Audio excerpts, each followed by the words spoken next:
Il s'est ouvert ce lundi à Abidjan un atelier sur la mise en œuvre du document dénommé la Déclaration d'Abidjan. Ce document se veut un plan stratégique visant à réaliser le potentiel de l'Afrique en matière de croissance inclusive et à bâtir un travail fondé sur la justice sociale. Au cours de cet atelier, les experts de l'OIT, les partenaires sociaux et 13 ministres ont fait le bilan à mi-parcours de la mise en œuvre de cette Déclaration d'Abidjan adoptée depuis décembre 2019. Mon désir Nascimento et Tima Traoré.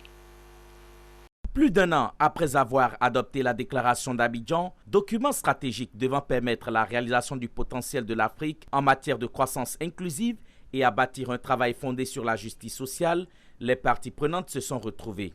L'État de Côte d'Ivoire, à travers 13 ministères, les partenaires sociaux et les experts de l'OIT, tous étaient présents pour faire le bilan à mi-parcours des progrès réalisés sur les grandes priorités fixées par la déclaration d'Abidjan. On voit bien que ces grandes orientations sont aussi très en phase avec ces objectifs nationaux.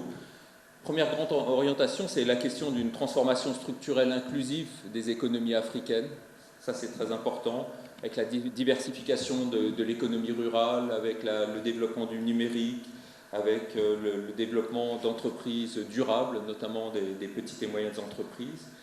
Deuxième grande priorité, c'est celle de l'emploi des jeunes et celle de l'insertion professionnelle, comme une nécessité à la fois économique, mais une nécessité aussi sociale pour répondre aux attentes des jeunes.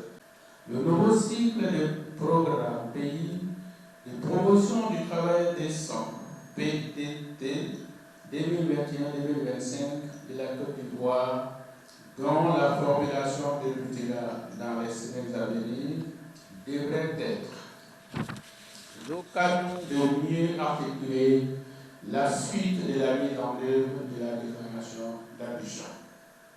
Monsieur le ministre, c'est pouvoir compter sur votre implication et votre sens élevé de l'intérêt commun afin au sortir de cet atelier, la contribution des mandats tripartites de la Côte d'Ivoire relativement à l'examen à mi-parcours de la mise en œuvre de la déclaration d'Abidjan soit disponible.